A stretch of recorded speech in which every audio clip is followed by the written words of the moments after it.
कर प्रभु का भजन। बैठ दो घड़ी कर प्रभु का भजन। बंधनों से बच ले, बंधनों से बच ले करके यतन। बैठ दो घड़ी कर प्रभु का भजन। बैठ दो घड़ी कर प्रभु का भजन। रचा जिसने सुंदर संसार सारा, रचा जिसने सुंदर संसार सारा, जगत में उसी का है सब पसारा। जगत में उसी का है सब पसारा। गीत गा उसी के, गीत गा उसी के तू हो के मगन। बैठ दो घड़ी कर प्रभु का भजन।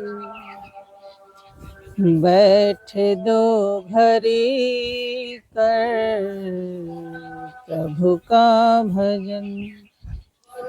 दया से है उसकी मनुष्य देह पाई, दया से है उसकी मनुष्य देह पाई। तेरे भोग की सारी चीजें बनाई, तेरे भोग की सारी चीजें बनाई। किया कितना उपकार, किया कितना उपकार, जरा कर मनन। बैठ दो घड़ी कर प्रभु का भजन। बंधनों से बच ले, बंधनों से बच ले करके यतन। बैठ दो घड़ी कर प्रभु का भजन। तृष्णा न होती कभी मन की पूरी, तृष्णा न होती कभी मन की पूरी। करो लाख कोशिश रहती अधूरी, करो लाख कोशिश रहती अधूरी। संतोष समना, संतोष समना कोई और धन। बैठ दो घड़ी कर प्रभु का भजन। बैठ दो घड़ी कर प्रभु का भजन। अगर चाहता है तो उद्धार अपना, अगर चाहता है तो उद्धार अपना, बना ले प्रभु को तू आधार अपना, बना ले प्रभु को तू आधार अपना।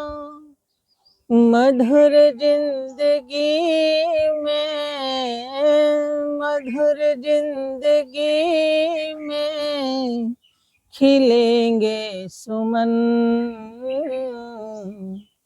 बैठ दो घड़ी कर प्रभु का भजन, बैठ दो घड़ी कर प्रभु का भजन। बंधनों से बच ले, बंधनों से बच ले करके यतन, बैठ दो घड़ी कर प्रभु का भजन, बैठ दो घड़ी कर प्रभु का भजन। प्रेम से बोले श्री सद्गुरुनाथ महाराज की जय।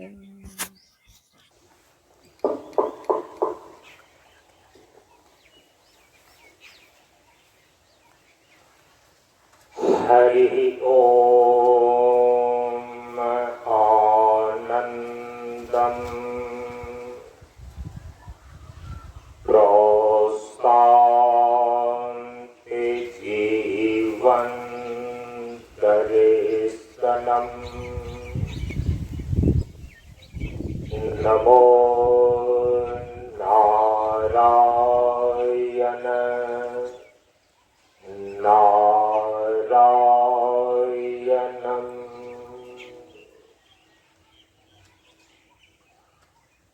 हम सभी लोग परम पूज्य गुरुदेव बाबा शांतानंद जी महाराज के द्वारा स्थापित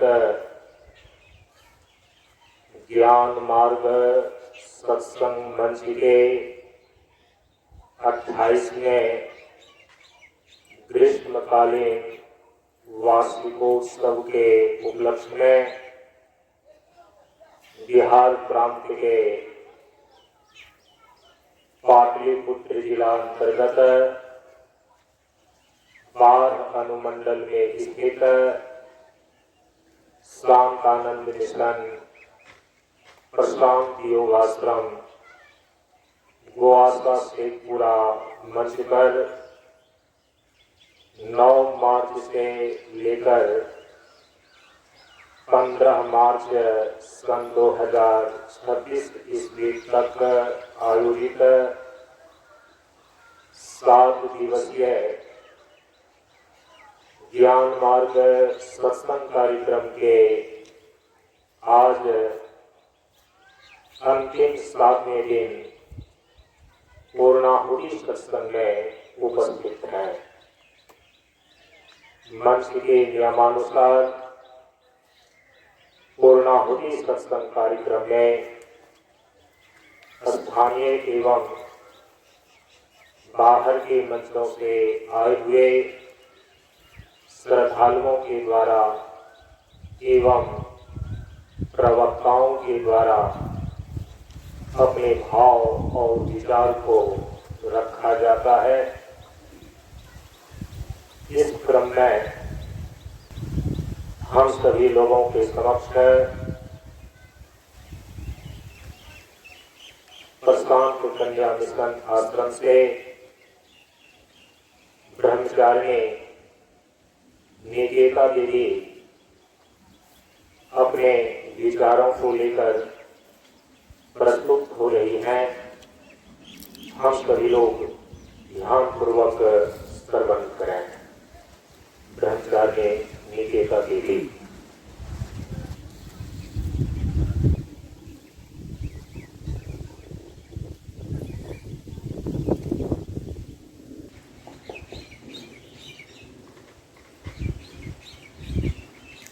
अज्ञानतिमिरान्धस्य ज्ञानाञ्जनशलाकया चक्षुरुन्मीलितं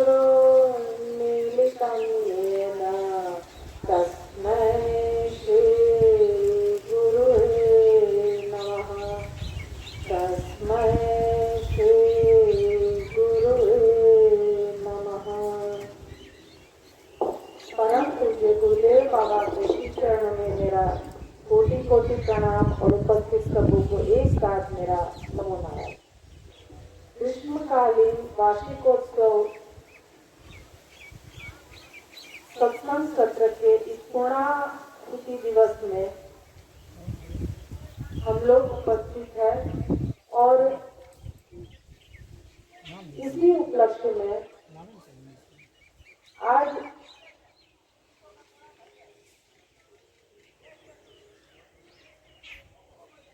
एक स्वस्थ और सही जीवन के लिए क्या करना चाहिए इस पे अपने कुछ विचार रखना चाहती हूँ।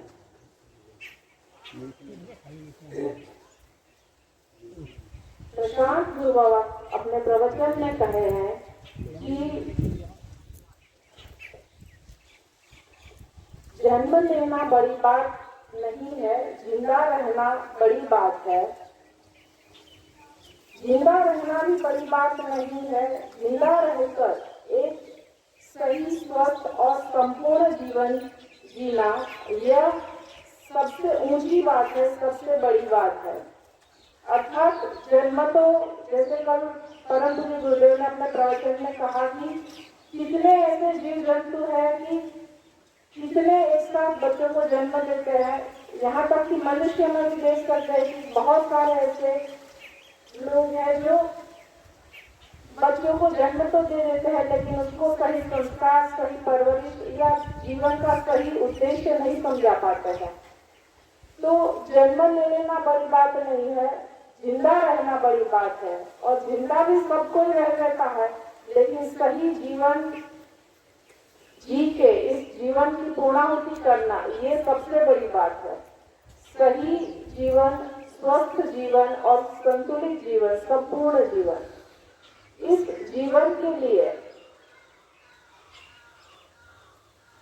निश्चित ही कोई सही दिशा मनुष्य को, जीव को चाहिए, तभी वो इस दिशा में आगे बढ़ सकता है। क्योंकि उसका खुद का इतना सामर्थ्य नहीं कि वो इतना सोच के दूसरे को भी इस रास्ते पे ले जा सके और खुद भी इस रास्ते पे आगे बढ़ सके।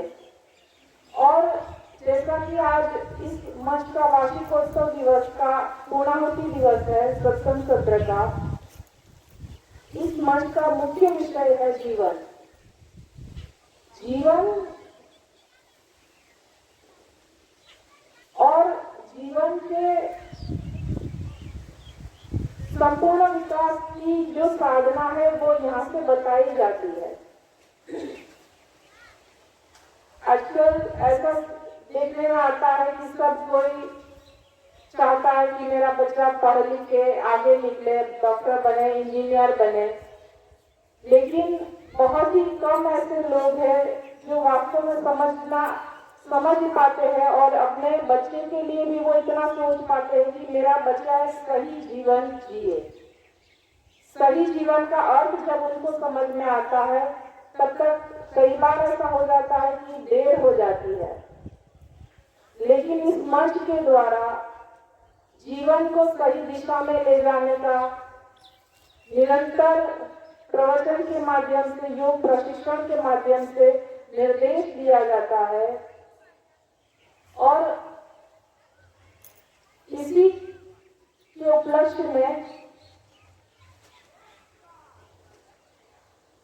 इस मंच का मुख्य सूत्र है तो यही है प्रशांत जीवन दर्शनम। अर्थात जीवन हो तो प्रशांत हो, दर्शन हो तो प्रशांत हो। अब ये दर्शन प्रशांत कैसे होगा, जीवन प्रशांत कैसे होगा, तो उसके लिए एक ही छोटा सा सूत्र है, प्रशांत योग। इस प्रशांत योग को जब समझता है मनुष्य तो संपूर्ण रूप में वह मनुष्य का जीवन किस प्रकार से आगे बढ़ता है, किस प्रकार उसको सही स्वस्थ और संपूर्ण कर सकता है, उसकी पद्धति का ज्ञान प्राप्त होता है। ये प्रशांत योग क्या है? तो यह प्रशांत योग साधना की त्रिवेणी है, अर्थात 3 साधना की धारा इसमें आके मिलती है, वह है प्रशांत योग।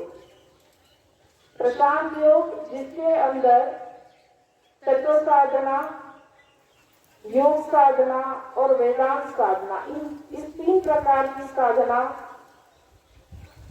मिलके एक प्रशांत योग कहलाता है।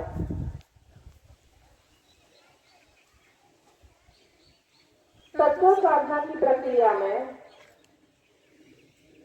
मुख्य रूप से जो 5 तत्व है, पृथ्वी, जल, अग्नि, वायु और आकाश,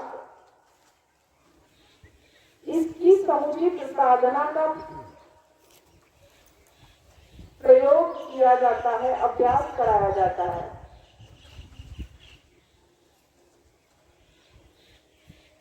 इसी 5 तत्वों से मनुष्य का शरीर बना हुआ है और इसीलिए इस 5 तत्वों की जब साधना करता है तो साधक शरीर शुद्धि, विचार शुद्धि और भाव शुद्धि करता है, प्राप्त करता है। इस 5 तत्वों की समुचित साधना के प्रयोग की मुख्य 3 विधा है। पंच तत्वों का स्नान, पंच तत्वों का पान और पंच तत्वों का ध्यान।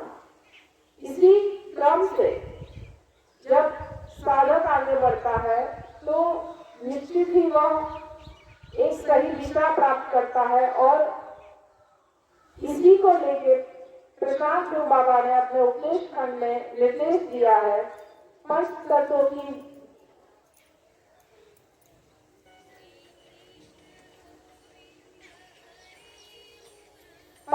की विशालता में पंच तत्वों का समुचित प्रयोग और सभी इंद्रियों का को स्वास्थ्य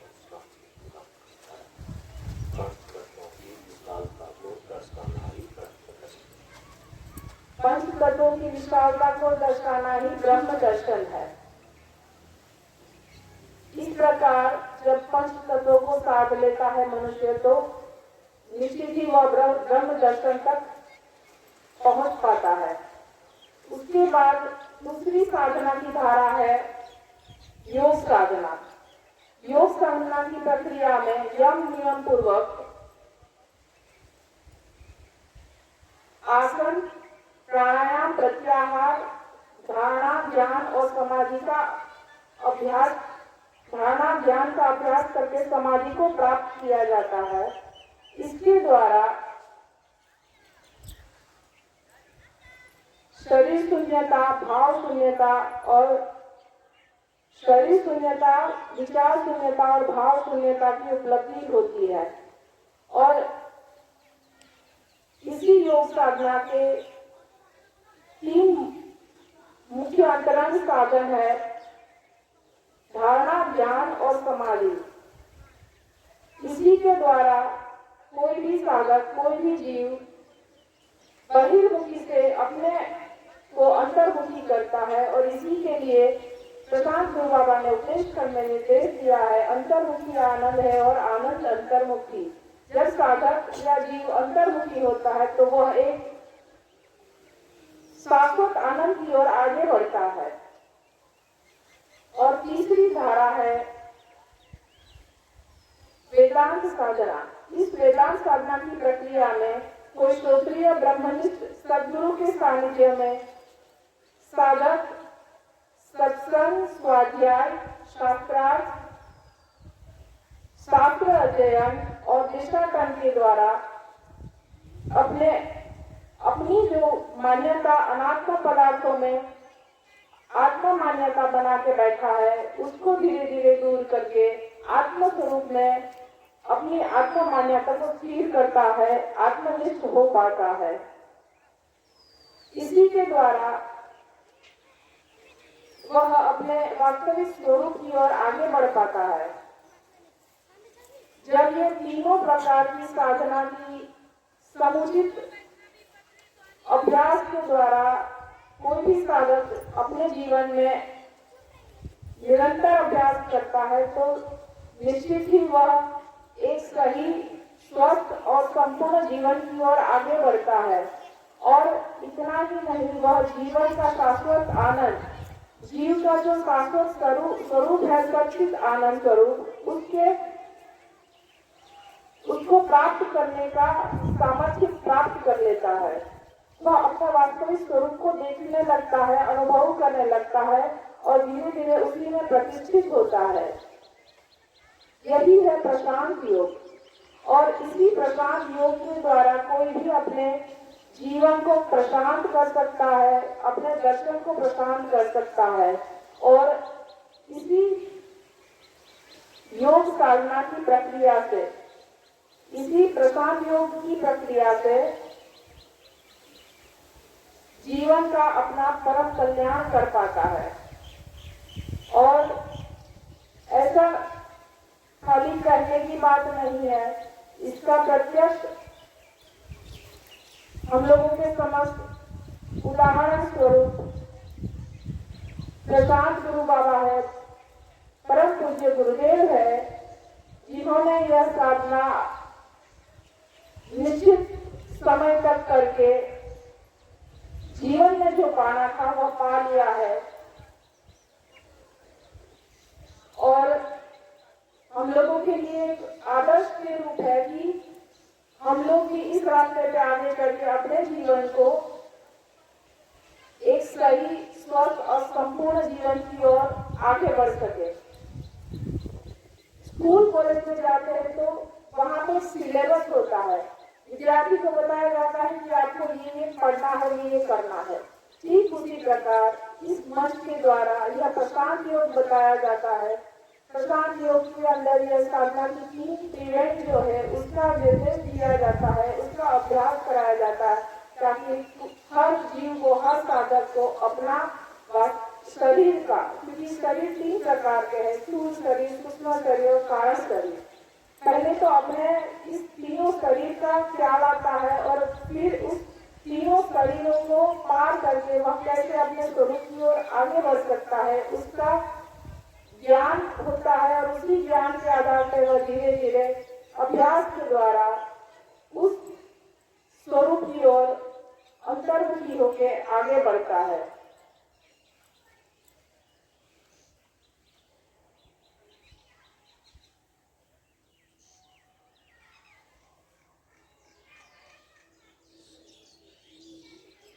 एक सही, स्वस्थ और संतुलित संपूर्ण जीवन के लिए प्रशांत योग ही जीवन का बेड़ा पार करेगा, ऐसा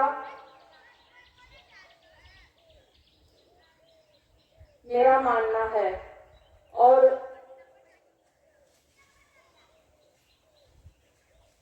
इसी प्रशांत जीवन दर्शन या कहे कि प्रशांत योग के सानिध्य में अपने जीवन का कल्याण ज्यादा से ज्यादा लोग पा सके, यही परम पूज्य गुरुदेव बाबा के चरणों में मेरी प्रार्थना है।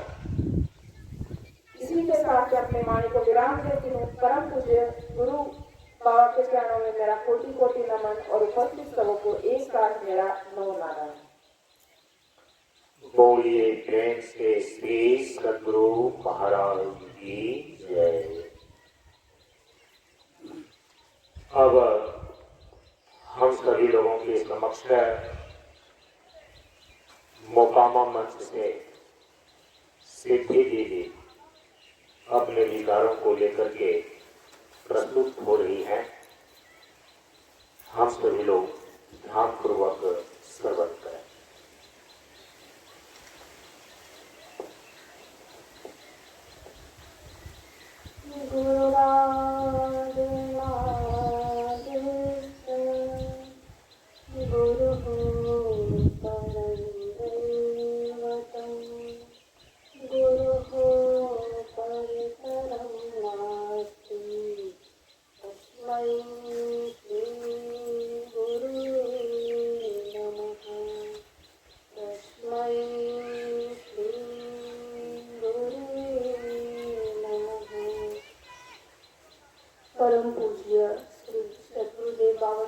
में नमन करते हुए उपस्थित सबों को एक साथ नमो नमः।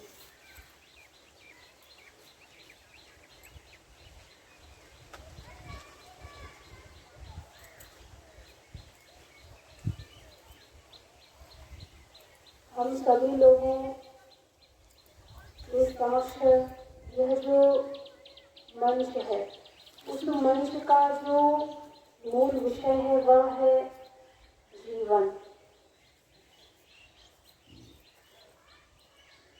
और जीवन के मूल में जो शब्द है वह है जीव, और इस जीव की निरंतर गतिशीलता का नाम ही जीवन है। इसीलिए कहा गया कि चलना जीवन का नाम, चलते रहो सुबह शाम। किंतु परम पूज्य गुरुदेव कहते हैं कि केवल चलना ही जीवन का नाम नहीं है। यह चलना थकने और थकाने के अलावा और कुछ नहीं है। तो जीवन का नाम है क्या? तो परम पूज्य गुरुदेव ने अपने उपदेश के पूर्वार्ध में कहा कि सहजता और सरलता के साथ समानता के मार्ग पर गतिशीलता ही जीवन है। अर्थात जब हम अपने जीवन को सहजता और सरलता पूर्वक समानता के मार्ग पर ले जाते हैं, तब वह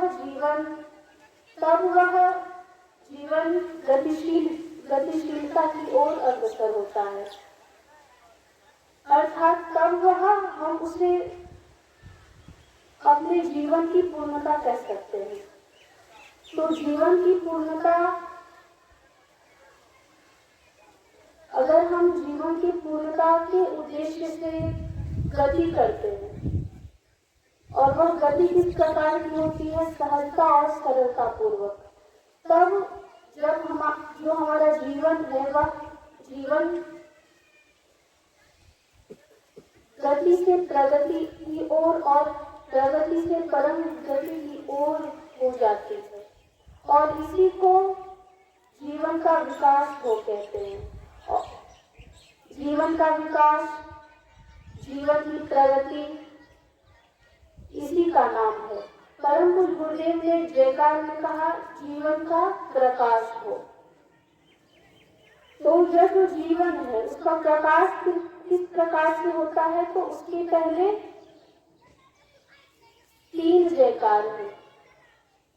पहला ज्ञान का विकास हो, दूसरा शिक्षा का विकास हो, तीसरा मानवता का विकास हो, तब जाके जीवन का प्रकाश हो।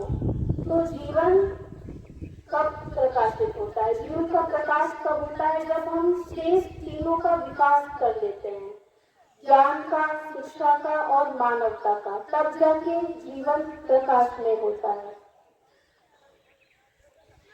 तो यह जो जीवन है उसके मूल में क्या है? जीव।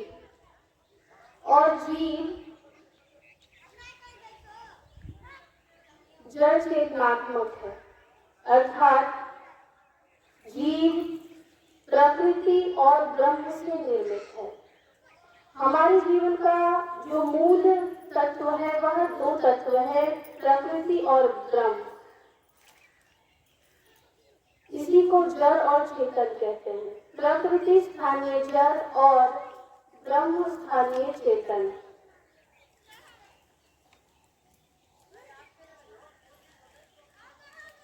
प्रकृति की परंपरा से हमारे शरीर में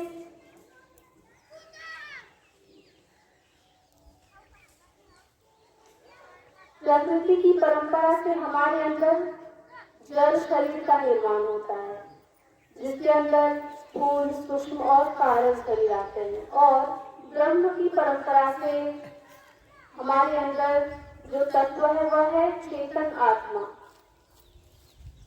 तो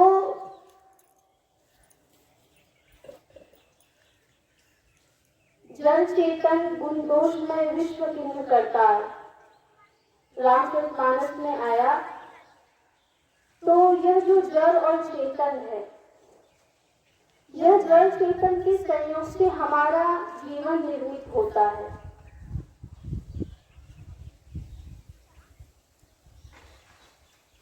जड़ और चेतन, तो कहा गया कि हमारा जो शरीर है वह जिस चीज से निर्मित होता है उसको जीवित रखने के लिए भी उसी चीज की आवश्यकता होती है।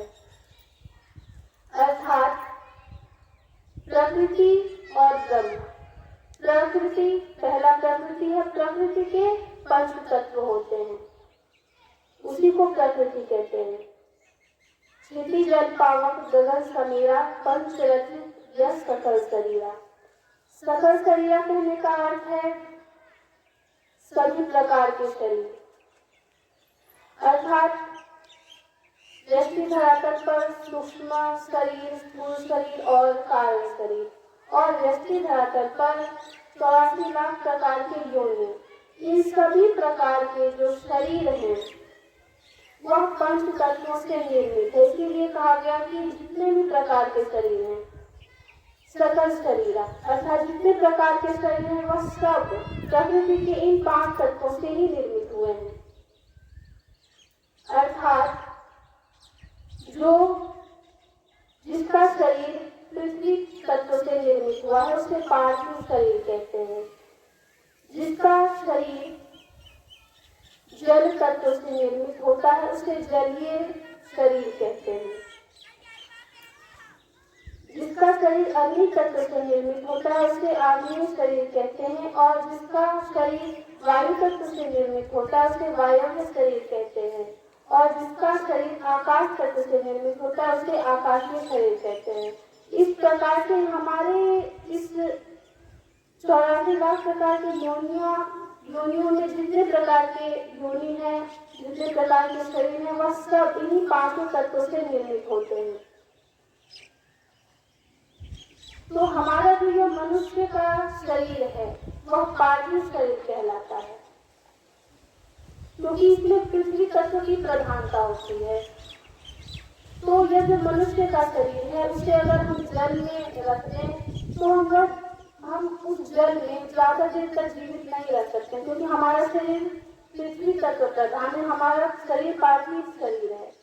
उसी प्रकार के जो जलीय जीव होते हैं उनका शरीर जल प्रधान होता है, तो उन्हें अगर आप पृथ्वी पर ले आए तो वह ज्यादा समय तक जीवित नहीं रह सकते हैं। उसी प्रकार से जो अग्नि जीव होते हैं, अग्नि में रहने वाले जीव होते हैं, वह उनका शरीर अग्नि तत्व से निर्मित होता है, और वह जैसे कि आप देखते हैं कुछ कीट पतंग होते हैं वह रोशनी में ही रहते हैं, अगर रोशनी बंद हो जाती है तो वह मर जाते हैं। तो वो उनका जो शरीर है वह अग्नि तत्व प्रधान होता है। उसी प्रकार से वायु तत्व प्रधान जो वायव्य शरीर वाले जीव होते हैं वह अन्य तत्व अर्थात पृथ्वी, अग्नि या जल में निवास नहीं कर सकते। उसी प्रकार से जो अग्नि तत्व प्रधान, जो आकाश तत्व प्रधान आकाशीय शरीर होते हैं वह आकाश तत्व में ही जीवित रह सकते हैं। तो इस प्रकार से प्रकृति के जो 5 तत्वों से निर्मित जो शरीर है उनको जीवित रखने के लिए उन्हीं चीजों की आवश्यकता होती है। अर्थात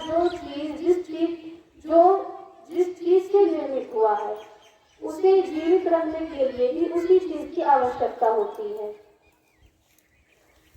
तो गुरुदेव कहते हैं कि एक योगी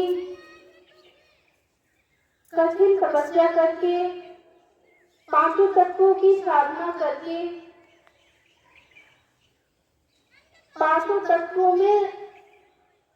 तत्वों के शरीर को धारण कर सकता है और 5 तत्वों में निवास कर सकता है।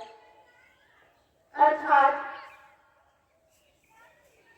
5 तत्व के शरीर को धारण कर सकता है और निवास कर सकता है। कहने का अर्थ है कि एक योगी कठिन तपस्या करके जो पहला तत्व पृथ्वी तत्व है, पृथ्वी तत्व अन्न प्रधान होता है और अन्न प्रधान है तो वह योगी उपवास की साधना कर इस पृथ्वी तत्व के शरीर को धारण कर सकता है और उसमें निवास कर सकता है। अर्थात उपवास करने का अर्थ है कि एक योगी केसरी मुद्रा लगाकर कई वर्षों तक बिना भोजन बिना पानी ग्रहण किए अपनी साधना कर सकता है। जल तत्व प्रधान कहने का अर्थ है कि वह योगी जल में भी कई दिनों तक वर्षों तक रह सकता है।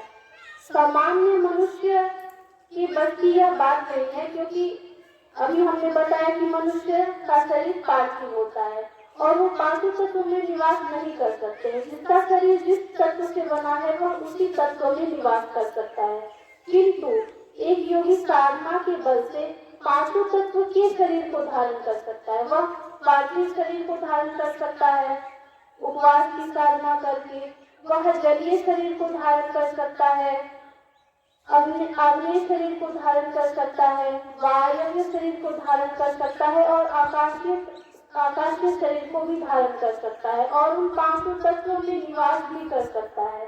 अर्थात वह जल में, अर्थात जिसे हम कल्पवास कहते हैं, कल्पवास में अपने पूरे शरीर को कंठ तक डुबो कर रखा जाता है और एक योगी इस प्रकार कल्पवास करते हैं, अपने पूरे शरीर को कंठ तक पानी के अंदर डुबोकर कई दिनों तक रखते हैं। उसी प्रकार से एक योगी आग्नेय शरीर को धारण कर अग्नि में निवास कर सकता है, वायव्य शरीर को धारण कर वायु में निवास कर सकता है, आकाशीय शरीर को धारण कर आकाश गमन कर सकता है। तो इस प्रकार से यह पृथ्वी तत्व से निर्मित जो 5 प्रकार के तत्व हैं और उनके शरीर से हमने विचार किया। अब जो प्रकृति और ब्रह्म, जड़ और चेतन से हमारा जो शरीर निर्मित है, तो हमने क्या कहा कि जिस तत्व से शरीर निर्मित है उसे जीवित रखने के लिए उसी तत्व की आवश्यकता होती है। तो परम पूज्य गुरुदेव कहते हैं कि प्रकृति के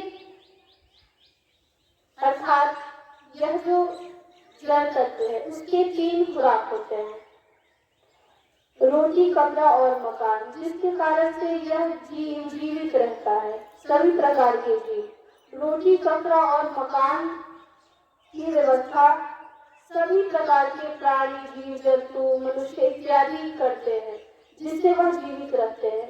और जो दूसरा तत्व है ब्रह्म को प्राप्त करने के लिए, ब्रह्म क्या है?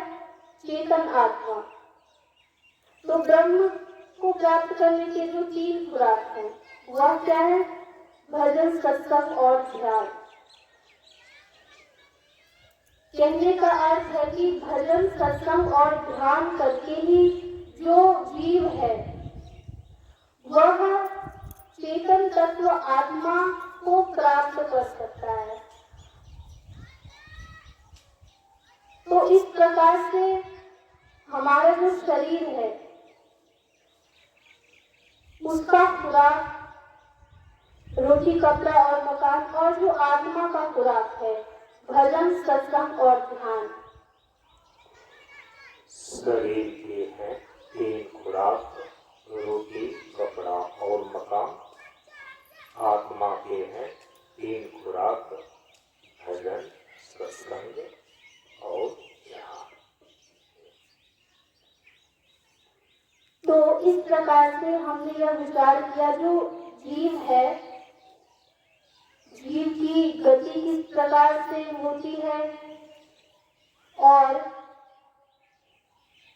जो शरीर, जो जीव निर्मित होते हैं प्रकृति और ब्रह्म के संयोग से, और उसको जीवित रखने के लिए हमें किस प्रकार की खुराक की आवश्यकता होती है, इस पर हमने विचार किया। इन्हीं शब्दों के साथ मैं अपनी वाणी को विराम देती हूँ।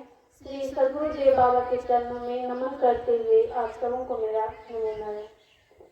बोलिए प्रेम से श्री सद्गुरु महाराज की जय। अब हम सभी लोगों के समक्ष प्रशांत कन्या मिशन आश्रम की ब्रह्मचारिणी पूनम प्रियतमा दीदी अपने विचारों को रखने जा रही हैं। हम लोग ध्यानपूर्वक श्रवण करें। ज्ञान शक्ति समारूढ़ सत्यमाना भूति मोक्ति प्रदाता तस्मै श्री गुरुवे नमः। तस्मै श्री गुरुवे नमः।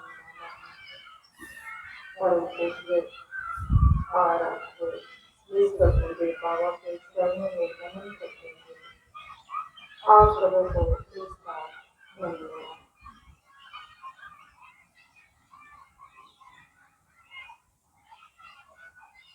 परम पूज्य गुरुदेव बाबा के द्वारा हम सभी लोग पिछले 6 दिन से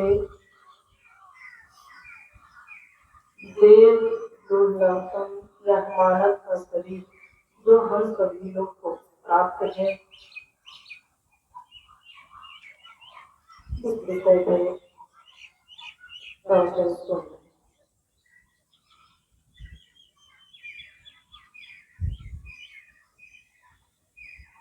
हमारे जीवन में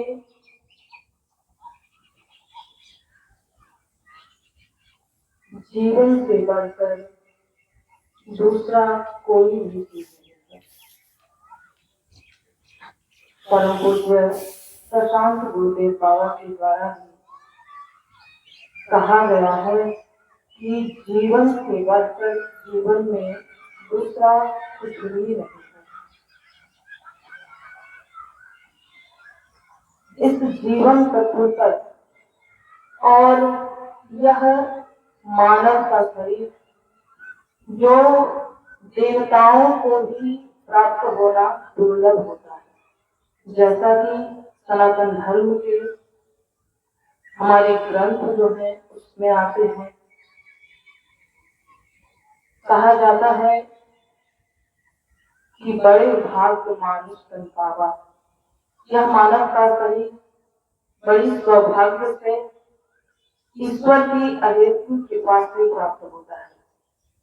इस विषय पर हम सभी लोग गुरुदेव बाबा के द्वारा बहुत सम्यक रूप से प्रवचन सुन रहे हैं और परम पूज्य प्रशांत गुरुदेव बाबा भी कहते हैं कि यह मानव का शरीर ईश्वर दर्शन का प्रयोगशाला है। यह हमें एक प्रयोग करने के लिए, अर्थात यह कह सकते हैं कि जैसे कोई भी चीज को साबित करना हो, प्रूफ करना हो, सत्यापित करना हो, तो आप एक प्रयोगशाला का उपयोग करते हैं। यदि फिजिक्स या भौतिक विज्ञान में हमें किसी चीज को साबित करना हो तो हम प्रयोगशाला का यूज करते हैं। उसी प्रकार हमारा यह शरीर देवताओं को भी जो ना प्राप्त होता हो आसानी से, वही ललायित होते हैं यह मानव का शरीर प्राप्त करने के लिए। इसमें ऐसी कौन सी चीज दी गई है जो कि यह मानव का शरीर ईश्वर दर्शन का प्रयोगशाला कहा जाता है।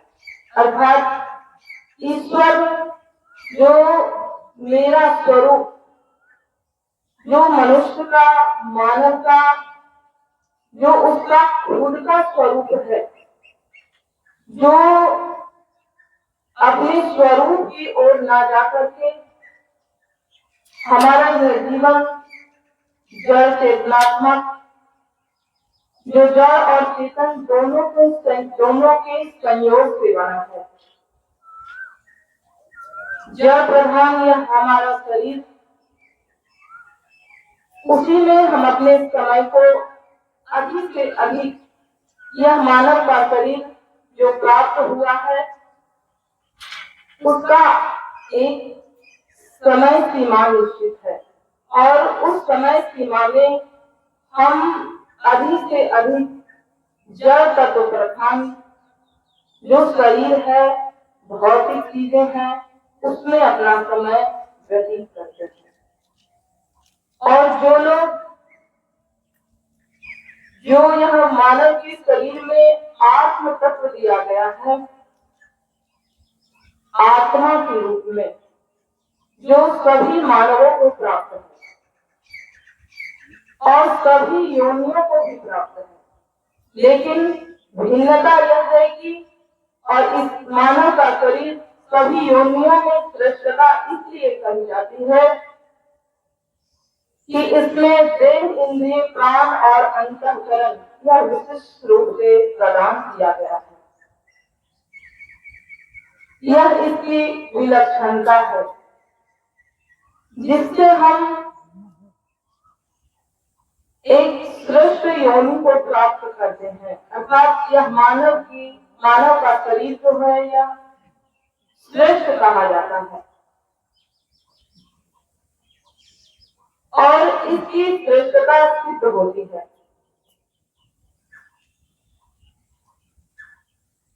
अपने देह, इंद्रिय और प्राण और अंतःकरण को, इसका उपयोग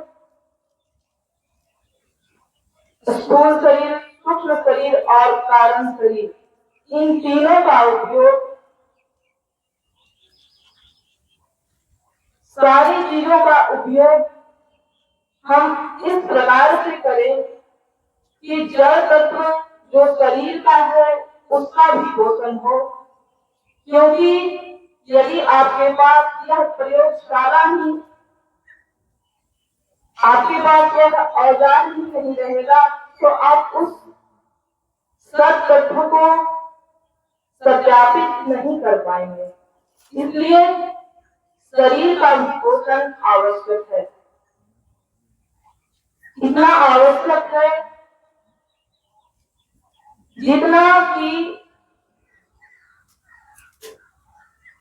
परम पूज्य गुरुदेव बाबा बराबर कहते हैं कि जैसे सब्जी में जितना नमक की मात्रा होती है उतना ही यह जड़ तत्व जो हमें यह शरीर प्राप्त है उसके पोषण के लिए हमें कार्य करना चाहिए।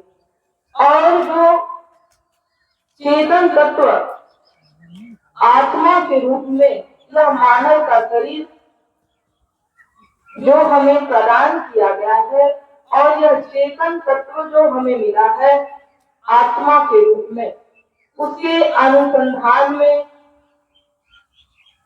उस अपने स्वरूप का श्रवण, मनन और उसका निधिध्यासन अर्थात अपने स्वरूप के अनुरूप श्रवण और मनन और चिंतन और निधिध्यासन अर्थात जो प्रिय ब्रह्मनिष्ठ सद्गुरु होते हैं उनके द्वारा जो उपदिष्ट आत्म तत्व के बारे में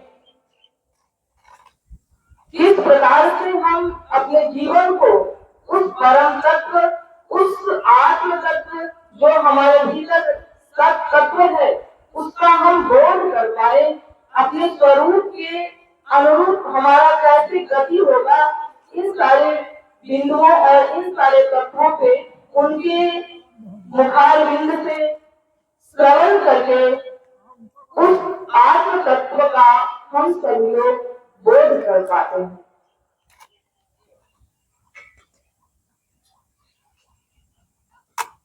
मानव का शरीर ईश्वर दर्शन का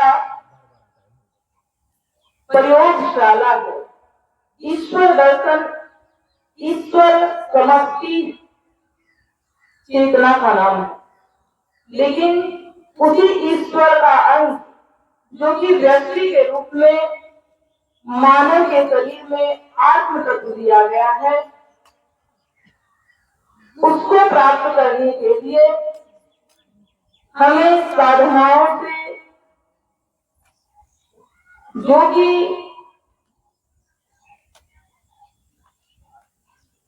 शास्त्र से, सद्गुरु से और उनके बताए हुए साधना पद्धति के द्वारा और जो कि सनातन धर्म में जो अपने स्वरूप की ओर, अपने आत्म तत्व व सत तत्व की ओर अंतर्मुखी होने के लिए जो भी योग की क्रिया और फिर वेदांत की प्रक्रिया के द्वारा अपने जीवन में उस आत्म तत्व का बोध करके उसका साक्षात्कार कर सकते हैं। तभी ईश्वर दर्शन का जो प्रयोगशाला मानव का शरीर कहा गया है, कहा जाता है, तभी वह सिद्ध होता है। और हम सभी लोग को और सभी को, जिनको जिनको मानव का शरीर प्राप्त हुआ है, यह श्रेष्ठता सिद्ध हो पाती है। सामान्य धरातल से जीने के लिए तो और भी योनियां हैं, जिसमें आहार, भय, निद्रा और मैथुन प्रधानता होती है।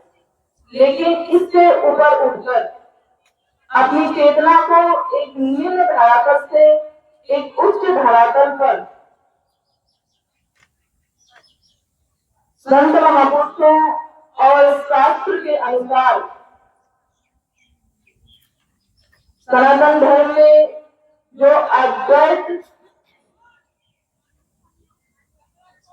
दर्शन है, जो हमारा वैदिक दर्शन है, उसके अनुसार से अपने जीवन को उस साधना पद्धति के अनुसार से हम अपने जीवन को उस परम तत्व का, उस आत्म तत्व का साधना और श्रवण और मनन और निधिध्यासन करते हैं, तब हम उस आत्म तत्व को साक्षात्कार कर पाते हैं और उस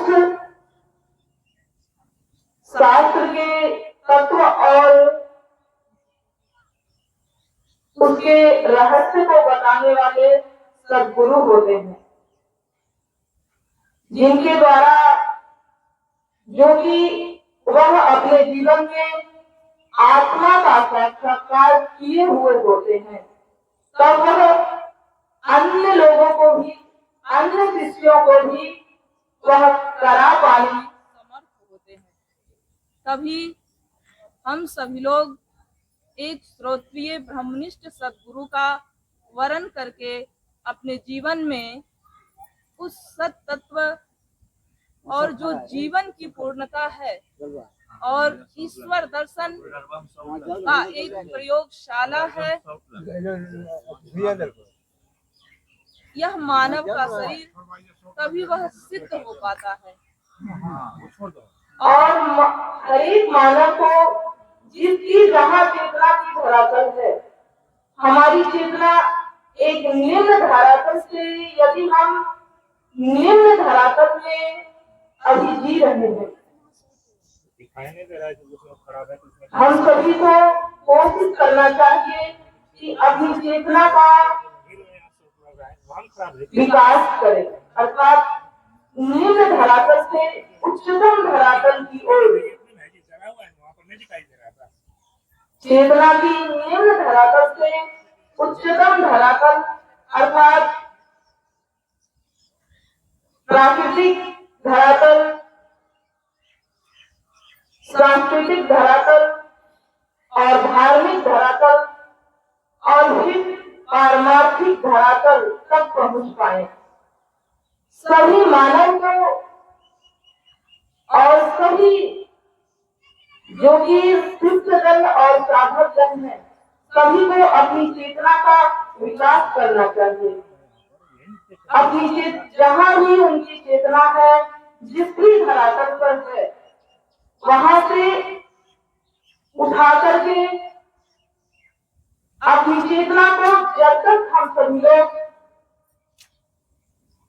एक उच्चतम धरातल तक पहुंचा नहीं पाते हैं, अपनी चेतना में विकास नहीं कर पाएंगे, तब तक वह पारमार्थिक स्थिति जो चेतना की है, वहां तक हम सभी लोग पहुंच पाने में समर्थ नहीं होंगे। यदि हम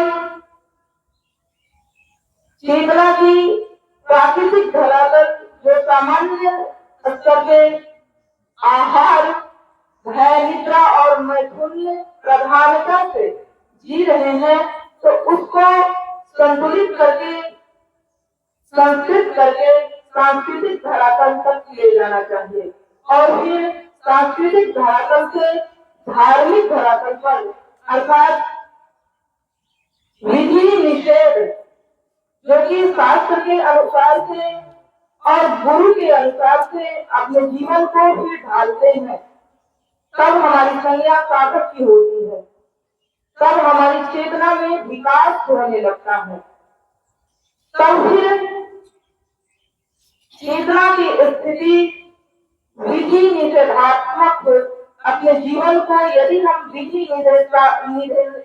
विधि निषेधात्मक अर्थात जो शास्त्र में जो करने के लिए बताया गया है और जो नहीं करने के लिए बताया गया है, हम सभी लोग जो करने के लिए बताया गया है वह नहीं करते हैं और ज्यादा वही कर लेते हैं जो नहीं करने के लिए बताया गया है। इस प्रकार से उसको शास्त्र की गुण रहस्य और सद्गुरु के मार्गदर्शन में ही रहकर अपनी चेतना का विकास कर पाते हैं। शास्त्र का अनुशीलन हो, सद्गुरु का मार्गदर्शन हो, तभी हम अपनी चेतना की धार्मिक स्थिति तक ले जा पाते हैं और फिर धार्मिक स्थिति में जीव की संज्ञा साधक हो जाती है। जब कोई साधक की स्थिति को प्राप्त कर लेता है, तब वह अपने स्वरूप की ओर अंतर्मुखी होने लगता है और वह जब अंतर्मुखी होने लगता है, तो वह जो हमारे भीतर सत्य तत्व, आत्म तत्व है, उसके ओर गति होने लगता है और बहुत निकट तक वह पहुंच पाता है। फिर वह अपनी पारमार्थिक स्थिति जो सत्य तत्व, आत्म तत्व है, वहां तक एक दिन वह साधक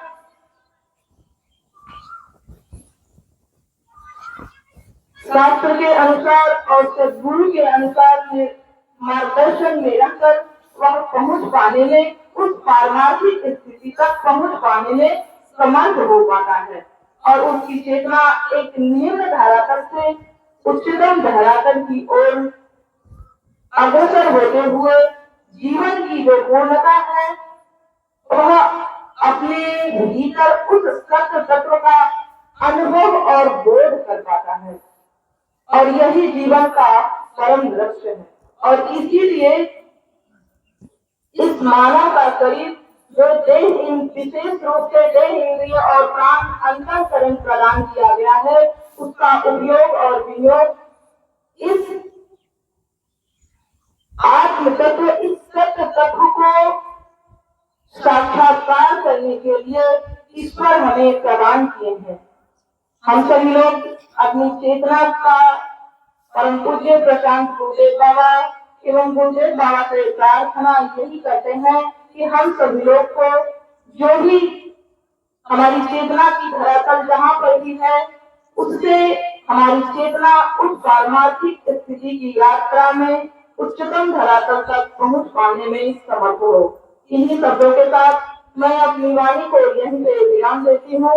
श्री सद्गुरुदेव बाबा के चरणों में नमन करते हुए आप सबों को एक साथ नमो नमः। बोलिए प्रेम से श्री सद्गुरु महाराज की जय। अब हम सभी लोगों के समक्ष प्रशांत कन्या मिशन आश्रम की संचालिका ब्रह्मचारिणी अपर्णा अर्पण दीदी जी अपने विचारों को रखने जा रही हैं। हम सभी लोग ध्यानपूर्वक श्रवण करें।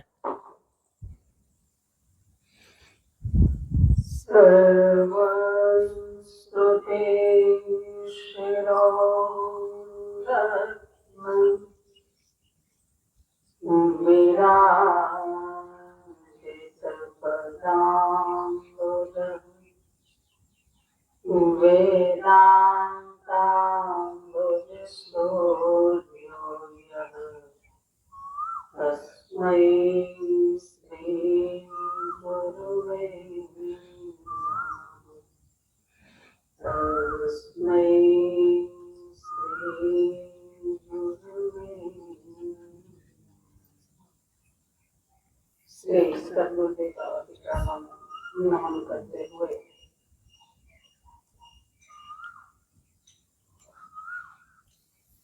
श्री पुण्यात्मा परम पवित्र सूक्ष्म रूप से विराजमान खगिया बाबा के चरणों में नमन करते हुए स्मरण करते हुए आप सबों को मेरा नमो नारायण। हम सभी लोग 14-15 मार्च जो परम पूज्य प्रशांत गुरु बाबा के द्वारा ग्रीष्मकालीन वार्षिक उत्सव के रूप में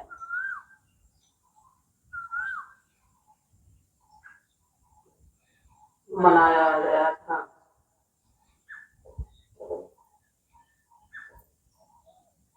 चक्र शताब्दी के रूप में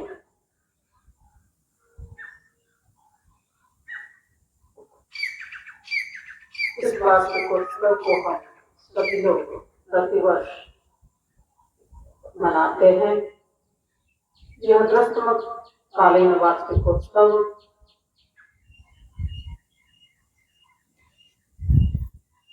के उपलक्ष्य में 2026 ईस्वी के 9 मार्च से 15 मार्च तक 7 दिवसीय सत्संग सत्र का आयोजन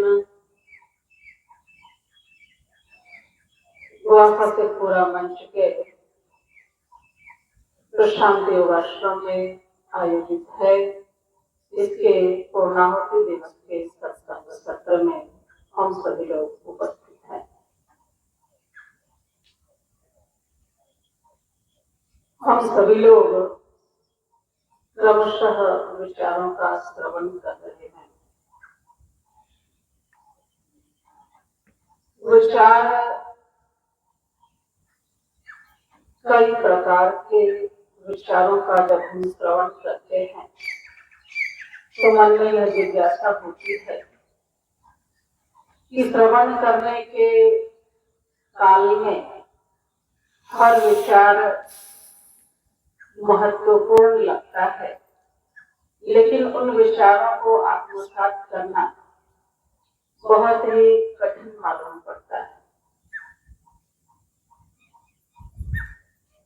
सत्संग के काल में तो वह बहुत ही सरल प्रतीत होता है, लेकिन जैसे ही सत्संग का यह काल समाप्त होता है, हम अपने अपने कार्यों में, अपने जीवन में अस्त व्यस्त हो जाते हैं।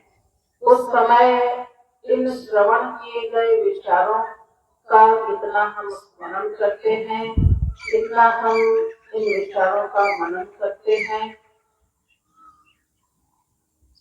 यह हम सभी का अनुभव है, यह उतनी सजगता के साथ हमारे जीवन में प्रतिष्ठित नहीं रह पाती। तो एक सामान्य साधक के लिए यह प्रश्न होता है कि किस प्रकार से हम कौन से विचारों को ग्रहण करें, किसी एक विचार को हम ग्रहण करें और किसी एक साधना प्रणाली को हम अपनाएं जिसके द्वारा हम अपने जीवन का कल्याण प्राप्त कर सकें। यह जिज्ञासा केवल हमारी ही नहीं है, बल्कि अर्जुन जैसे महारथी की यह जिज्ञासा है। जब भगवान ने गीता जी के रूप में उन्हें ज्ञान योग, कर्म योग, सांख्य योग का उपदेश करना प्रारंभ किया, तो वो निवेदन करते हैं कि तदेकम वद निश्चित्य। आप कर्म योग की भी महिमा बता रहे हो, सांख्य योग की भी महिमा बता रहे हो, ये इन दोनों विचारों में मेरी बुद्धि मोहित हो रही है, अर्थात तो मैं ये निश्चय नहीं कर पा रहा हूँ कि मेरे लिए ग्राह्य क्या है। इसलिए अर्जुन जैसा साधक कहता है कि तदेकम वद निश्चित्य। किसी एक सिद्धांत को आप प्रतिपादित करें, प्रतिष्ठित करें, ये न श्रेयो हम अपना, जिससे मैं श्रेय को प्राप्त कर सकूं, अपने जीवन में कल्याण को प्राप्त कर सकूं। अर्जुन जैसे महारथी की जब ऐसी स्थिति हो सकती है, तो हम सभी सामान्य लोगों की जो मन स्थिति है वह तो विचार में है। ऐसे में परम पूज्य प्रशांत गुरु बाबा ने जिस जीवन विज्ञान को प्रतिष्ठित किया है, प्रतिपादित किया है, उस जीवन विज्ञान के परिदृश्य में कई ऐसे सिद्धांत हमें मालूम पड़ते हैं, हमें प्रेरणा देते हैं कि जीवन में हम किसी एक भी उन जीवन सूत्रों को यदि अपना लें तो हम जीवन में कल्याण को प्राप्त कर सकते हैं। क्योंकि उन एक एक सूत्रों में सारा जीवन विज्ञान का मानो की स्रोत भरा पड़ा है। जैसे परम पूज्य प्रशांत गुरु बाबा कहते हैं कि स्वार्थहीन जीवन ब्रह्ममय जीवन है और स्वार्थमय जीवन ब्रह्महीन जीवन है। तो सबसे पहले स्वार्थपरता को हम पहचानें। ये स्वार्थ क्या है? यह स्वार्थमय जीवन ब्रह्महीन जीवन है। ब्रह्म क्या है? व्यापकत्वात् ब्रह्म, ऐसा शास्त्र कहता है। जो व्यापक तत्व है, जो अनंत तत्व है, जो सत्य तत्व है, उसे ही हम ब्रह्म कहते हैं। ऐसा जो ब्रह्म तत्व है, ऐसा जो सत्य तत्व है, वह स्वार्थमय जीवन होने पर नहीं होता। इतना तो हम सभी को मालूम पड़ता है। और यदि हमारा जीवन स्वार्थहीन होता है तो वहां पर हमारा जीवन सत्य के स्वरूप से ओतप्रोत होता है, सत्य स्वरूप में प्रतिष्ठित होता है। स्वार्थहीन जीवन ब्रह्ममय जीवन है। यह इसका पारमार्थिक दृष्टिकोण है। व्यवहारिक धरातल पर जब हम स्वार्थपरता पर विचार करते हैं तो हम देखते हैं कि स्वार्थहीन जीवन होने पर हमारे जीवन में सेवा घटित होती है, परोपकार घटित होता है, परमार्थ घटित होता है। सेवा बिना स्वार्थहीनता के सेवा की स्थिति नहीं हो पाती। और सेवा ये बहुत ही बड़ी साधना है। परम पूज्य गुरुदेव कहते हैं तन सेवा साधन जन सेवा सिद्धि, ये जीवन विज्ञान के सूत्र है जो एक दूसरे से परस्पर आबद्ध हैं। किसी भी एक छोर को यदि हम पकड़ लेते हैं तो हम जीवन के परम लक्ष्य तक पहुंच सकते हैं। सेवा एक ऐसी साधना है जिसमें हमारा जीवत्व विगलित होता है। आप जीवन के बारे में सुन रहे हैं, जीव जगत और ईश्वर, जगदीश्वर, इन तीनों से बना हुआ हमारा जीवन है। इन तीनों को लेकर के एक जीवन का प्रारूप खड़ा होता है। वहां पर जो जीव है, इसके भीतर जो स्वार्थ पड़ता है, जो अहमता ममता की बुद्धि है, यही जीवत्व है। और इस जीवत्व के कारण से ही हम मोह में आबद्ध हो जाते हैं। भगवान शंकराचार्य कहते हैं, अहम एषा मम एते। श्रीमद् भगवद गीता जी में भगवान कहते हैं कि अर्जुन मोहित हो जाए, अर्जुन की बुद्धि काम नहीं करने लगी। क्यों? क्योंकि उनके भीतर ये मोहात्मक वृत्ति, ये ममतास्पद वृत्ति उत्पन्न हो गई कि ये मेरे हैं और मैं इनका हूं। कौन? पितामह भीष्म, गुरु द्रोण, ये सारे मेरे बंधु बांधव, ये मेरे हैं और मैं इनका हूं। ये जैसे ही ममतास्पद वृत्ति अर्जुन के भीतर घर करती है, वह युद्ध से पलायन करने लगते हैं, अपने कर्तव्य से विमुख होने लगते हैं। वहां पर तो भगवान थे जिन्होंने ज्ञानात्मक उपदेश करके अर्जुन को कर्तव्य के पथ से च्युत नहीं होने दिया, बल्कि धर्म युद्ध के लिए प्रेरित किया। लेकिन हम सभी के जीवन में भगवान गुरु रूप से उपलब्ध नहीं होते, और यदि गुरु रूप से उपलब्ध भी हो जाए तो हम उनका लाभ नहीं ले पाते। इसलिए अर्जुन जैसे महारथी भी कर्तव्य च्युत हो जाते हैं, होते हुए दिखाई पड़ते हैं, तब जब ये मोहात्मक वृत्ति, ममतास्पद वृत्ति अर्जुन के भीतर घर कर जाती है। इस ममतास्पद वृत्ति से ही फिर शोक इत्यादि दुख की उत्पत्ति होती है, और दुख हम चाहते हैं। इस प्रकार ये स्वार्थ करता है, ये स्वार्थहीनता का अभाव, ये हमारे जीवन में दुखों को देने वाला होता है। और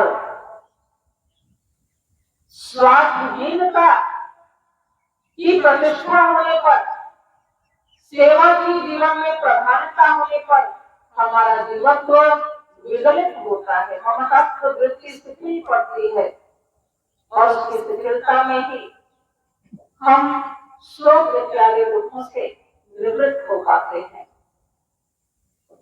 इसलिए सेवा एक बहुत बड़ी साधना है। सेवा, शास्त्र की भाषा में सेवा का अभिप्राय होता है आज्ञा समनतु साहिब सेवा। जो शास्त्र कहता है, जो सद्गुरु कहते हैं, जो संत महापुरुष कहते हैं, उनकी आज्ञा का पालन करना ही सबसे बड़ी सेवा होती है।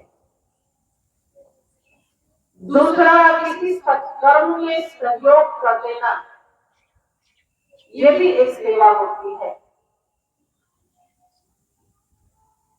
जीवन के विज्ञान को आत्मसात कर लेना, उसका सेवन कर लेना, जिसको हम कहते हैं कि हम भजन कर रहे हैं, भज सेवाया।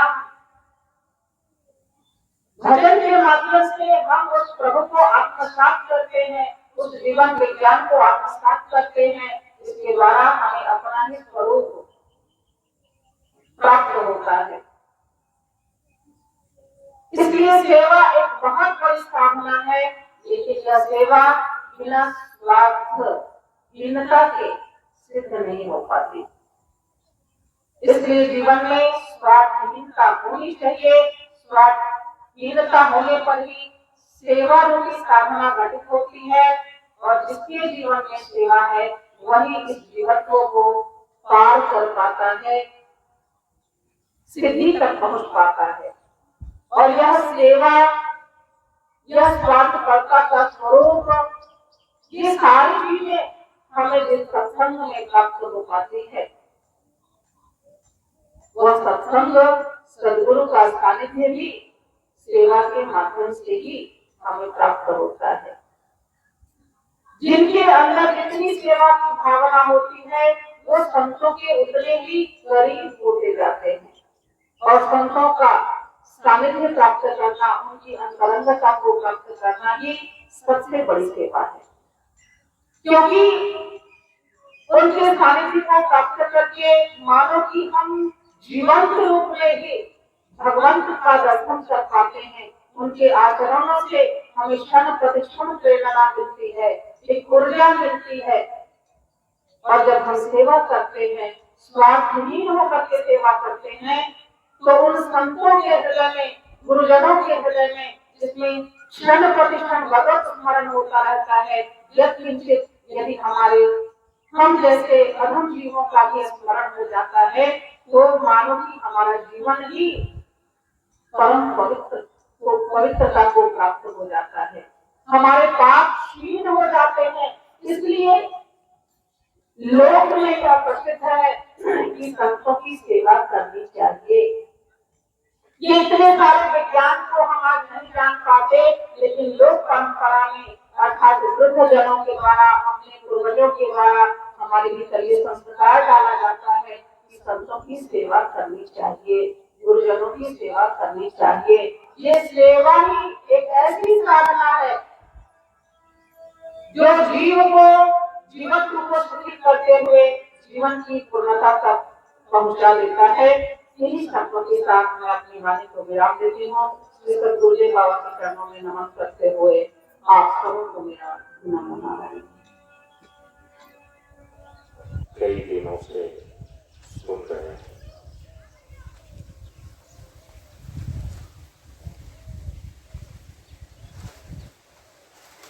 जीवन का निर्माण प्रकृति और ब्रह्म के संयोग से हुआ है।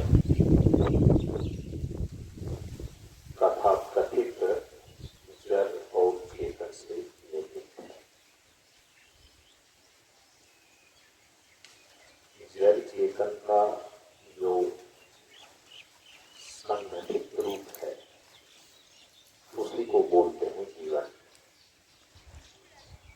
केवल जड़ वस्तु का नाम ही जीवन नहीं है,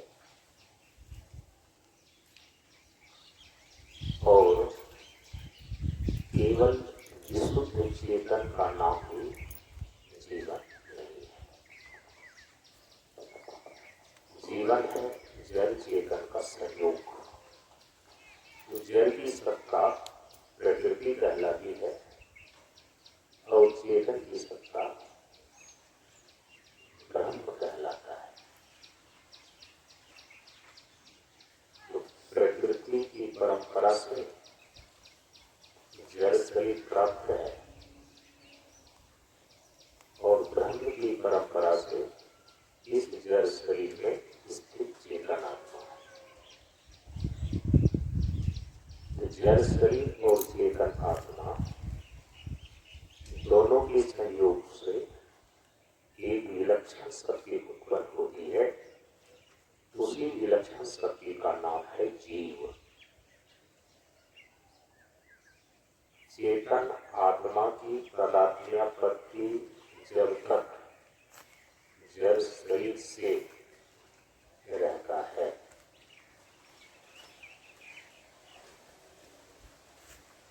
तो उस समय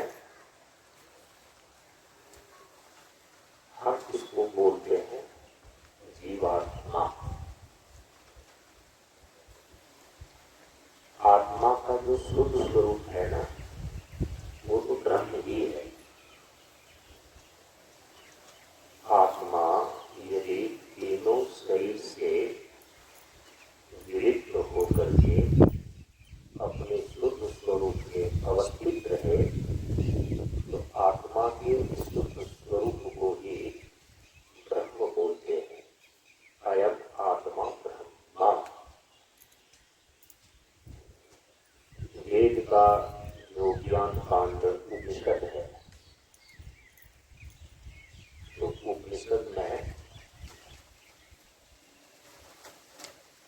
4 महावाक्य हैं और उन्हीं 4 महावाक्यों में एक महावाक्य है अयम आत्मा ब्रह्मा, जिसका अर्थ होता है यह आत्मा ही ब्रह्म है।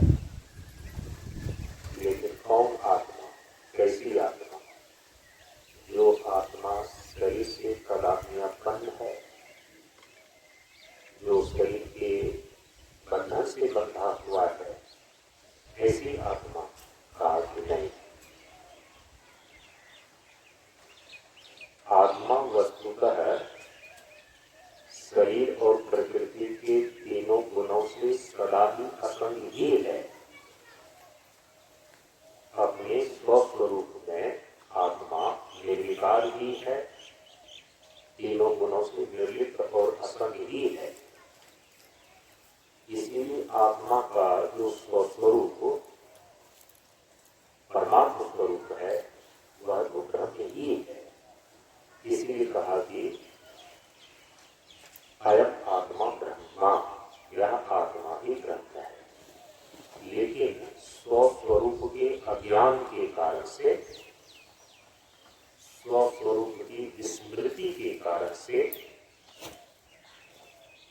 आत्मा का अपने स्वस्वरूप में अवस्थित न होने के कारण से, तो अनादि अविद्या के कारण चेतन आत्मा का इस जड़ शरीर से तादात्म्यपन्न हो जाना, संयुक्त हो जाना, देह भाव को प्राप्त कर लेना, लिप्त हो जाना। इस स्थिति में आत्मा की ब्रह्म स्वरूपता छिप जाती है, आत्मा का ब्रह्म भाव ढक जाता है और ये आत्मा कैसे तादात्म्यपन्न हो जाने पर देह भाव के रूप में स्वयं का अनुभव करने लगता है। तब इस स्थिति को बोलते हैं जीवात्मा।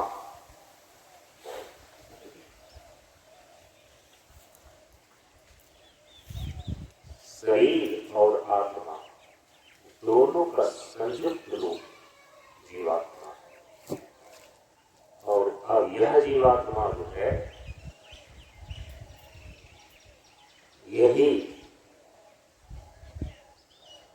देहांतर और लोकांतर में गमनागमन करता है। इसी गमनागमन को, इसी गतिशीलता को बोलते हैं जीवन। तो जीवन का जो व्यवहारिक भौतिक अस्तित्व है वह यह शरीर है, और इस जीवन का जो पारमार्थिक स्वरूप है वह तो विशुद्ध चेतन आत्मा ब्रह्म ही है। इसीलिए जीवन जो है ना, एक रहस्यमयी पहेली है। आज इस पर हम प्रकाश डालेंगे अपने प्रवचन में विस्तार से। जीवन का एक छोर भौतिक जड़ पदार्थ के रूप में यह शरीर है, और जीवन का जो शिखर है ना, वो तो जीव का परमात्म स्वरूप विशुद्ध चेतन आत्मा ब्रह्म ही है। तो सभी लोग अभी जीवन के भौतिक अस्तित्व देह के धरातल पर जीवन जी रहा है। निरंतर यह जीव इसीलिए गतिशील है, यह अपने इस देह भाव से छूट करके अपने परमात्म स्वरूप ब्रह्म भाव को उपलब्ध हो जाए। जीव जब अपने परमात्म स्वरूप ब्रह्म भाव को उपलब्ध